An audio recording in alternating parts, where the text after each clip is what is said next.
What's going on, guys? Welcome back to Football Therapy with me, your host Jan. Today we're discussing what's going on with Chelsea. When are these injured players returning? What's happening with Sanchez? He's not going to miss any league games for Chelsea. There's a little bit more on Emmanuel Omega in terms of him replacing Nico Jackson. The story's over, guys. Apparently, no matter what. We'll talk about that a little bit as well. Possibly, I'm going to reference this Mykhailo Mudryk athletics career change.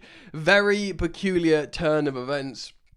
And maybe a bit of the number 10. Of course, Cole Palmer, if he's out for a little while, I put him into my fantasy Premier League team. I apologise. That's almost certainly why he was injured again. A recurring groin injury. Do we trust Facundo Buonanotte more? I don't think we should be.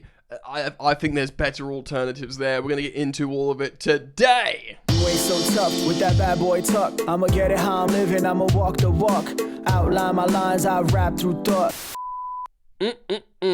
So come on, welcome back. How are we all feeling? Probably still relatively miserable after the nightmare at the Theatre of Dreams. Horrendous scenes, of course, at Manchester United. Maybe some tiny glimmers of positivity with a fight back, but truly a dismal performance. I've spoken about it a couple of times now, so I'm going to try and move on emotionally, spiritually, from what was a harrowing nightmare. But we do have a game against Lincoln. I'm not going to necessarily preview that. I do think it's a bit because we're going to see a heavily rotated team. If we do a Man United and lose to them like they lost to Grimsby, then I truly am walking into the sea, guys. But in the meantime, I feel okay. We are a few points. Look, Liverpool, for me, Liverpool are going to win the Premier League. I never had us down as, especially as we were going into the season, as title contenders. My aim remains the same. I want us to get to 75 points. We haven't done that in years. That for me, it's a points thing. We're not ready to challenge for any Premier League title. I want to get to 75 points, and also I want us to not disgrace ourselves in Europe. People might think, oh yeah, and 75 points, that's conservative. Well, not really. It's still a jump from last season, and it's a jump while balancing Champions League football and not Conference League football. So I think that is suitably ambitious in terms of a target I'm setting for the football club. And of course, they've got to listen to my targets. By the way, welcome back. I'm very, very grateful to have everyone here. We are on the slow, long road to 200,000 subscribers. So thank you to those of you who subscribe. Hit the bell if you've subscribed. And if you want to do all the other stuff, if you're thinking, hey, Jan's a good guy, I want to help him, then yeah, like, comment, share, drop your hype points and all that sweet stuff, and let's get into it. Okay, just quickly then, on this Mudryk thing. Mudryk was apparently considering a career change to athletics for Ukraine, which is funny, weird, peculiar. Of course, we know he's very into sprints and running, and maybe this came out and people thought, you want these looking at the 2028 Los Angeles Olympics. Apparently, the official people that do the athletics have said, well, he hasn't applied or anything. It's a very interesting and peculiar thing. What, is he tapping out like, yeah, I'm not going to play football again, I'm going to get banned for 4 years, so let's become an athlete in athletics and try and get to the Olympics? We know he's very into speed running. I'm just reading off sportbible.com. In 2020, January 23, he clocked nearly 37 kilometers an hour. He's a fast boy. He runs very fast. Yeah, the president of the Ukrainian Athletics Federation said Mudryk is not training with the national track and team field for any competitions, and we do not have any discussions regarding his transition to track and field. I don't know if this story is nonsense, but it could well be. And there is my reaction to that headline. Right, Robert Sanchez. The nightmare. Look, how do we talk about Rob Sanchez without being cruel and not just constantly going over old ground.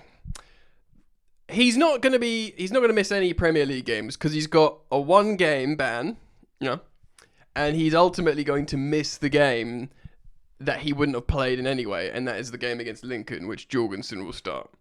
And then he'll be available for the next Premier League game immediately. So everyone thought, oh, red card, he's going to miss 3 Premier League games. Well, no, of course, it's not dangerous play. It's just denying a goal-scoring opportunity. So it's a 1-match ban instead of a 3-match ban. He's only going to miss 1. And because it's the FA, it's across all domestic cup competitions, which includes the Carabao Cup. And, if it was Europe, it would be different. But no, it's a cup game. So he's going to serve his ban while Jorgensen plays against Lincoln City, which he was always going to play in. So everyone's like, good news, you get to keep your first team goalkeeper back in the Prem. And look, let's try and have a big boy conversation about this. He's made some saves. In the end of last season, the Club World Cup, he was good. He started this season okay, but it's more of like a long-term understanding about what this guy is, and I've been saying it, and I'll keep saying it. He's not a child. He's going to be 28 very soon, next month or something, and while that's not old for a goalkeeper, that's certainly seasoned as a footballer, to know what kind of guy you are. You might be able to like change some things in your game, like even at 28 it's tough. Like positionally you can learn new bits, but he will always make dumb decisions. He did it at Brighton. He's been doing it at Chelsea. Whether it's errors leading to goals. I don't care if he's good at shot stopping. I don't care if he's good at passing. If you're going to do these high profile things that cost your team, it's nonsense.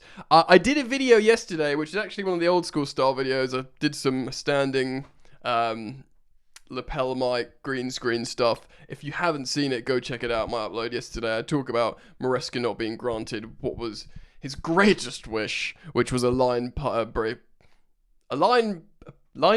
passing centre back. I think that's a sentence.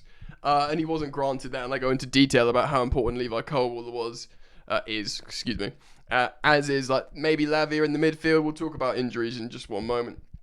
But I did a different style video there, and many of you rightly sort of talked about he should have been granted the goalkeeper. And of course we were being very, very tight on negotiations with Mike Maignan. I do think, because we did genuinely go in for him, and I think he agreed personal terms. I'm a bit confused because a lot of people have speculated that it might have been to do with like the UEFA financial rules, in terms of registering players for the A list or whatever. Maybe that came into it. I'm not entirely sure, but for like the sake of 5 million, bringing in a Mike Maignan to just start for Chelsea and have a big boy serious goalkeeper. Up until the Old Trafford game, we all forgot about it. Like, Sanchez was making some saves. The goals we conceded, no one was really calling him out for in terms of, like, it's his individual error. So it's cool, man. Do you know what I mean? It was fine. But then just that... It's so dumb. I'm not going to go over it millions and millions of times, but it's so... Sorry if the cable's making a noise. It's so dumb. It's adding to his portfolio of just dumb things with Chelsea. So, good news / bad news. Rob Sanchez will be back in goal for Chelsea in the next Premier League game. I mean, unless Maresca does what he did last season and temporarily benches him. But surely, the thing is, it's like... It's like, you think surely this, plus whatever goes on this season, will teach the sporting directors, we need this goalkeeper. But we are in it's the 22nd of September at time of recording. I don't want to have like a season of having to prove while Chelsea need a starting goalkeeper again. And it's so difficult to get one in January.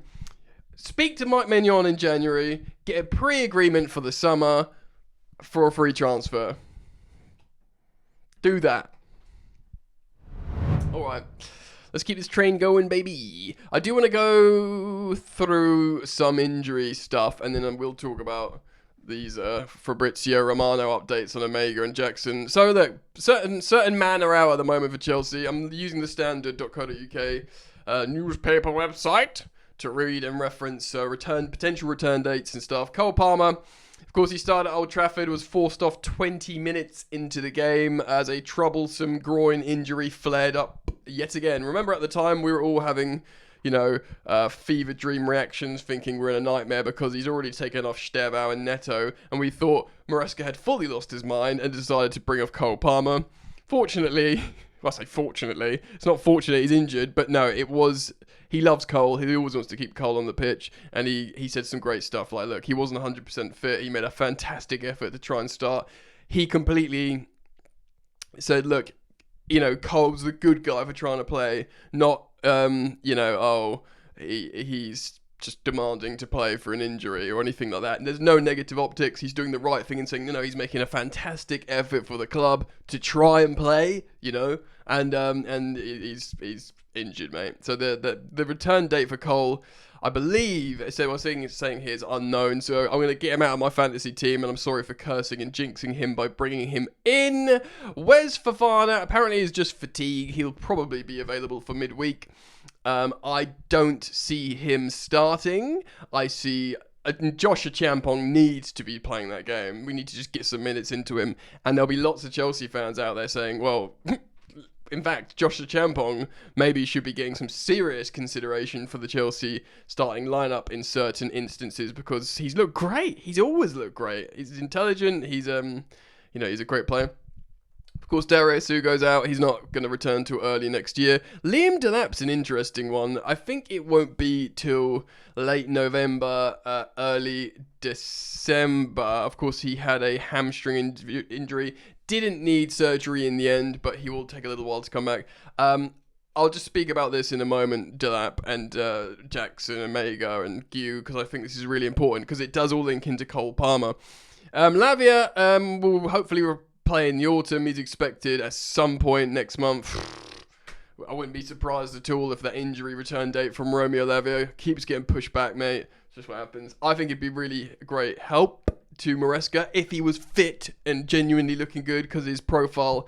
I mean, that game against Man United, I know people think we need attackers, low block, striker, but actually it's players like Romeo Lavia that play that little vertical, ball down a certain channel for one of the finishes to make the difference because we were just passing it around. So you do need these kind of, people think they're ostensibly they're central defensive midfield players, but they also do things that the other players don't do that sort of breaks the system up. They're not a conventional floaty playmaker. Lavia is not that. Cole Palmer's that. He was off the pitch, of course. But Lavia still does stuff that other midfielders don't. That would have helped us in that scenario. And of course, Levi Colwill could return before the season's out. We've registered him in the Champions League squad, which is very interesting. Great optimism from Chelsea. We'll see what happens there. Right, on strikers, if Cole Palmer, because this is really important. I don't, whether I believe this or not, I haven't seen enough of a sample size with Chelsea at the moment. But Maresca seems to believe, I think he said recently that Joao Pedro, of course, a very bright, positive signing for Chelsea, plays better when he's playing off a striker. And maybe that's true. We saw him play really well against, West Ham.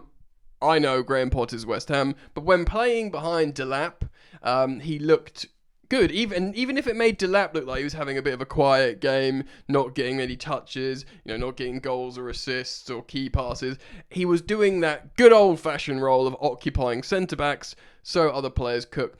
And in the absence of Cole Palmer, if you have to play a really strong attackers, I wonder if I understand playing Joao Pedro up top, but I wonder if you find a way to get. I know he said Gu's not ready. Gu will play against Lincoln, but if we can get him ready, in like a couple of few weeks, much before Delap comes back. I mean, not much before. We're cutting it close. But if we can make Mark Gu a viable option, you can play Joao Pedro in his favoured off the striker role, and then of course in the absence of Cole Palmer, you can just play Neto and Stevao while Garnacho and Gittins sharpen up. Do you know what I mean? I think it's really, really important that number 9 again, how are we back here? How are we back in this? Oh, I just need a striker. Which brings me on to the final story of this video. All right, some Enzo Maresca. Fabrizio Romano, a different Italiano, has been talking about the situation with Nico Jackson, of course, on loan at Bayern Munich. He's had a difficult start. I looked at them. He was like the lowest rated player on the pitch when I checked the Bayern game when they won like 5-0. He started with Harry Kane. It looked like Harry Kane started in the number 10 behind Nico, and Nico was still scoring. Kane was still getting all the goals and stuff. I mean, Harry Kane has just found some scintillating form again. We obviously discovered that, as well as Chelsea recently in midweek. Yes, the feeling is that the story with Chelsea and Nicolas Jackson is over, reports Romano, and that Chelsea see Emmanuel Omega as the player who will replace him at Chelsea. So no going in for any other strikers. They like Delap. They like Joao Pedro. There's a belief that Joao Pedro, though, can be...